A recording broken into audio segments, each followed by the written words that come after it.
This video is brought to you by cats. Look at the camera, damn it. Look at the camera. Cats. When you want a pet, that's also your owner. Okay. Oh. Got a nice light on my face. Welcome back, my loyal subscribers. Today, we're going to talk about wedding photography and how I did it with 2 cameras and 2 lenses. Let's get into it.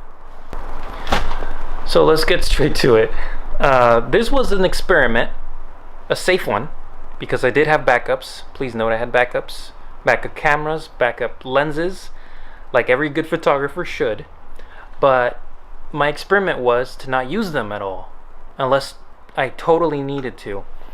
And so I decided to use only 2 lenses and not switch and commit to those. Now, the caveat is I was able to do this because the ceremony was more intimate than at a church setting or a setting where you're far away and you need a 200mm. So keep that in mind. This was for an intimate wedding, and I'll tell you my gear. I basically used an A7 III, which I will try to pop up in here, an A7R2, which should pop up right here too. I'm going to try to use my technology. And my backup cameras were A65, oh wait a second, yeah, A6500 and a Canon 1D2, 17-year-old camera. Whoa. That's a fun one, isn't it? We'll talk about that later. Now, lenses.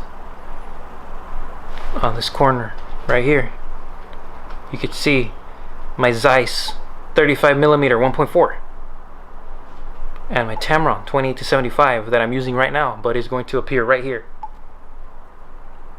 as well as my backup lenses, which were a Tamron 17-35 for wide angle shots and a 50mm 1.4.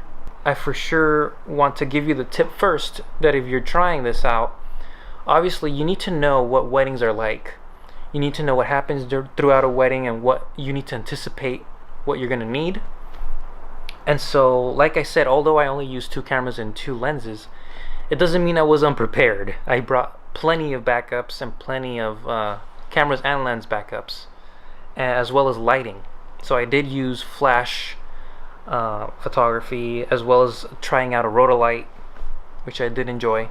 Didn't use as much as I expected to though, but it was a good compliment. And so the area is, and as I talk you will see the area right here, is Balboa Park. If you're not familiar with Balboa Park, it's a very beautiful park that has tons of museums, a lot of history, and it's in San Diego if you don't know that. They have tons of landscapes that are amazing for portraiture. I've done so many portrait shoots there. So when I heard, when I was hired to do this wedding, I was really excited to do it here because it's like a dream to have so many architectural gardens, all this mix of landscape that complements your image. The location is very how can I say it? The location adds a lot to the image, adds a lot to the day, and this was always something I wanted to do. I've always wanted to do a wedding in Balboa Park, and this one took place in a courtyard that was open air, very intimate, like I mentioned.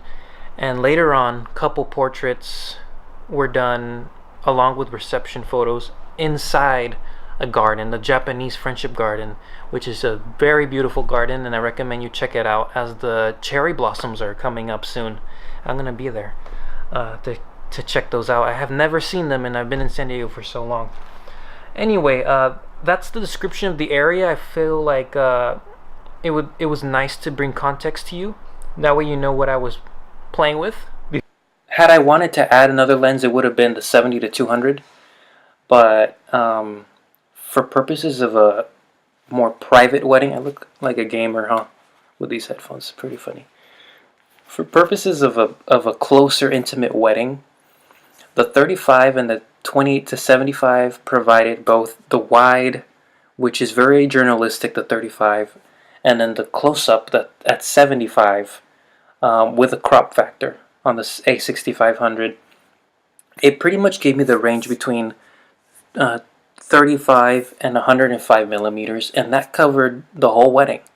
Of course, these are fast lenses, 2.8 and 1.4, so that also helped a lot in presentation. What I gained from this experience is that you don't need to carry 5 bags of gear to do a wedding. You can do it much lighter if you know what you're doing and you have very selective lenses that you know are flexible. So I picked the 35 because it's very intimate, it's journalistic. If I need to get closer, I can. But a big thing on my photos is that I like to include the environment. So the 35 was perfect. I could have shot the whole wedding with the 35 pretty much. And the Tamron with the zoom range gave me that ability where I did need to zoom, which was in the ceremony or during the reception, which I didn't show here, when there were toasts, when there was dancing. Overall, 2 lenses, I did the whole wedding. So if you just have 2 lenses, you can do it too.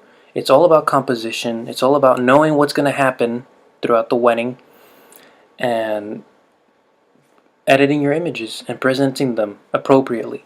So doing a wedding with minimal gear is possible, and I was happy to demonstrate that. Even though I did have my backups, it was good to know that I didn't need to pull them out, and I was able to do the whole thing with very minimal worry about carrying gear. I literally had just one backpack, and it was on me the whole time.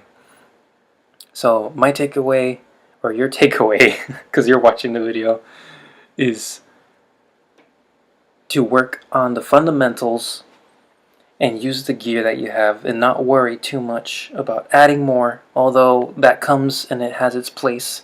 Improving on lenses, cameras, all that has its place. But in a pinch, mine was more of an experiment, but if you have to, it is possible. So don't be discouraged if you're starting off and you have only a couple lenses, because if you know how to use them, if you know how to compose, you can get the shots you want. And like many others are showing you, lighting is very important. Get the lighting right, and it will greatly improve your wedding photography.